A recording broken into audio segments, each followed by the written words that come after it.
Hey guys, it's Megan. In today's Tech in 10, Kelly and I will be bringing you 2 more resources that you can use as a teacher with your students in remote learning, or you can offer it to parents as resources for them to use with their children at home.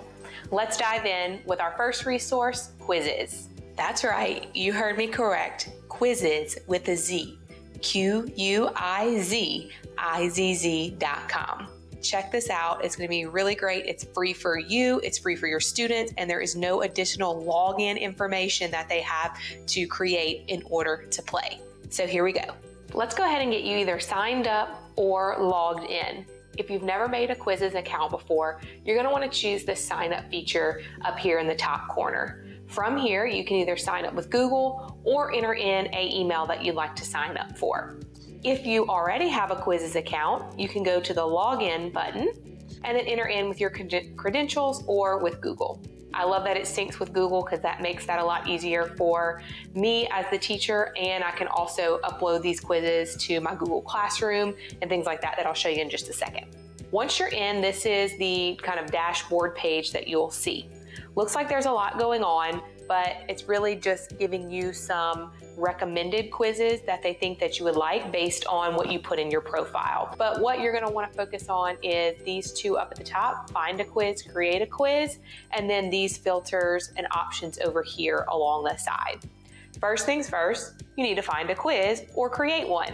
I highly recommend searching. There are thousands upon thousands of quizzes already made for you. You can edit them, duplicate them, so there's really not a huge need to make your own unless you just really want to be in control of everything in there, and sometimes that's totally fine. So let's start with the find a quiz first. Let's say that I'm teaching a lesson on ratios and I want my students to complete this either as a practice set or as homework, however I've set up my activity. I can search ratios, and then I can see this list of over 70,000 different pre-made quizzes that match my topic of ratios. So I'm gonna go through here and kind of click and preview the questions over on the side. And if I find this one and I feel like it's pretty good, I can either like it or save it. If I save it to my collections, it will show up over here, so you can always go back and find those later. If I want to click in and look at it deeper, I can do that. I can show the answers. Definitely recommend to check the answers. Teachers make mistakes too, so make sure the answer key is correct. And then if you want, you can actually edit it. So this is why I said you really need to never create one from scratch, because you can go in and make a duplicate of this and change any of the time that they have to answer, change up the wording, change up the answer key, delete questions, add more into a problem set. So you really have the ability to tweak it however you like. If you choose edit, it will create you a duplicate. You go in and do that and save your new quizzes. From this screen, or either go to your collections and re-click on the quizzes you want to use, you have the ability to practice it. So you can do a practice run as the teacher, or you can play it live or assign as homework. You could use either of these in a remote learning setting or in a face-to-face classroom setting. Play live if you're doing a webinar, Zoom, something like that with your students, and you want them to play while they're all logged in. Go ahead and click that, and then make sure you've gone through and checked your different general settings and gameplay settings. There's some different things in there that you're really going to want to be familiar with, and those are going to depend on if this is in a live face-to-face or webinar remote learning situation. Once you've set those, hit host game, and your students will go to this website and enter in this code. As they start to join, you'll start to see them populate down at the bottom here. And once everybody's in, you'll go ahead and hit start. Okay, I'm gonna end the game since we don't have anybody actually logging in. And let's take a look at it as assigning as homework. Identical to playing live, except for you're gonna set up the time frame in which you want it to be completed. Once you've done that and changed your general and gameplay settings, go to host game, and you get 3 options. You can share the link to your Google Classroom, you can copy and paste the link wherever you like, and you have the ability to just copy and paste the website and code for them to go in and practice. I'm gonna go ahead and end this one as well. You can do that too, so if it's been a day or 2 since you've assigned it and you wanna cut it off, you'll hit end game. Yes. Let's talk about the data you get from quizzes, which is my favorite part. So you can see these are all quizzes that I've played in my account. So I'm gonna go and look at one that I did a couple of months back and show you what the results look like. You can look at the players and see how many they got right and wrong. You can go in and look at the questions as a class to see the percentage they got right. You can go and look at the overview. And if you had standards attached, that would be here. If you want to see the live dashboard that came up while they were playing the game, you can do that as well. But I really like going through this data because I can go and see, ooh, number 7 looks like it's got a lot missed. And it's only got 75% accuracy compared to a lot that have 80 and 90. That might be a question we need to talk about. I can either do a webinar with them or post a question on my Google Classroom for them to answer about that particular question and what their misconception was. So great reports. Last thing I want to leave you with, I'm gonna go back to the Quizziz website and I am actually going to log out. If you aren't setting this up any structured way and you just want to offer it to parents as a resource for their kids, they can go to quizziz.com, click join a game, and without creating an account, they can search and find a Quizziz for them to do on their own. So maybe they want to practice nouns.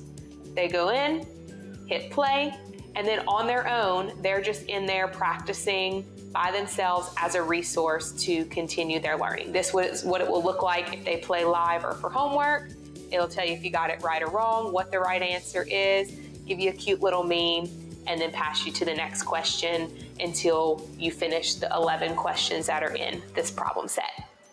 Hope you like this. One of my favorites. Passing it on to you, Kelly. Thanks, Meg. I actually came across this next resource when I was trying to help my daughter study for a test.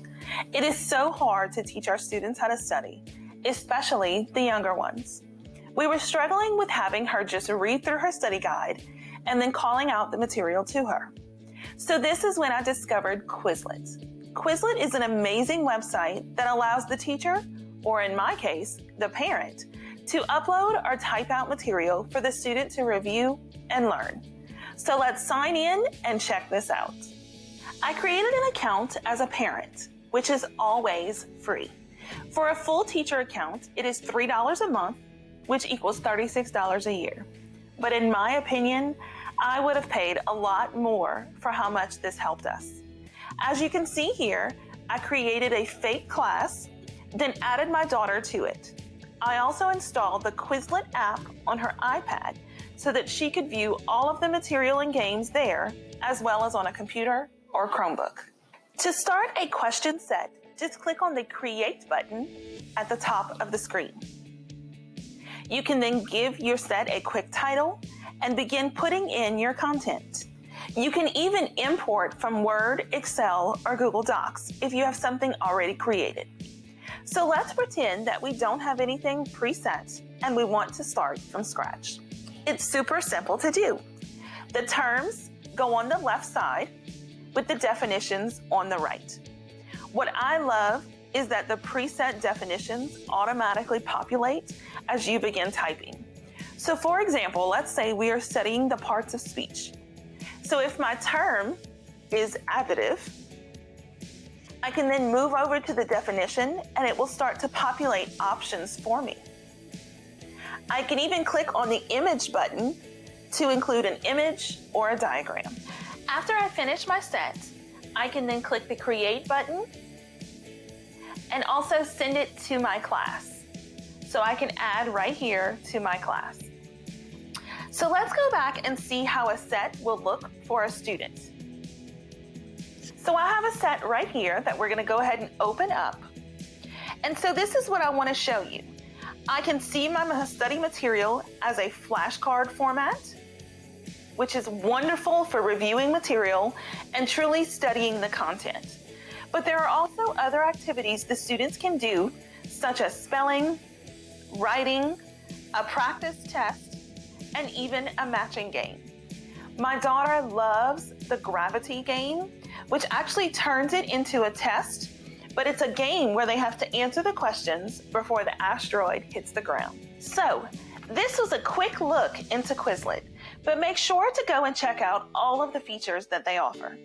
Like I said earlier, this changed the homework and study game for our household and made it easier and more fun to study for tests. They even have a new live feature for when inside the classroom where the students can use their devices to compete against each other. It's just another great resource for you to have. As always, we are here to help, so make sure to check out our other videos and webinars that we are offering during this time and give us a shout if there's anything you need. Until next time.